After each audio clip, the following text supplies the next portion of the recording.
Ayam steam halia ni Plum pernah share sebelum ni, tapi kali ni ada another version yang best sebab dia low effort tapi tetap sihat dan sedap. Okey, untuk resepi ni Plum guna 2 chicken thigh. Reason kenapa letak mangkuk ni sebab kita nak lock air rebusan tu nanti dia akan berkumpul di bawah mangkuk. Teknik ni akan buat ayam kita lebih juicy sebab dia masak tanpa ayam tu terendam dalam air kukusan. Steam macam biasa, guna pengukus yang korang ada mana-mana pun boleh. Sementara tu dalam mangkuk, korang hiris halus daun bawang, sedikit halia, bawang putih, kicap cair, sedikit gula dan sedikit minyak bijan. Next, korang panaskan minyak sampai betul-betul panas.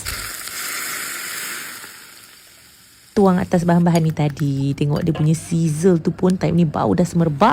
Ayam pun dah ready. Asingkan ayam dari mangkuk kukusan. Cuba korang angkat mangkuk ni, tengok. Juice ni lah yang sedap, very flavorful. Jangan lupa tapiskan, kita tak nak sedak-sedak dia tu. And then masukkan ke dalam bacuhan minyak tadi. Part ni mencabar sikit, korang kena carikan ayam ni. So korang kena tunggu sejuk sikit. Kasar-kasar apa tak apa, kita nak mudah makan je. Next, korang siram balik sos bancuhan tadi ke atas ayam ni.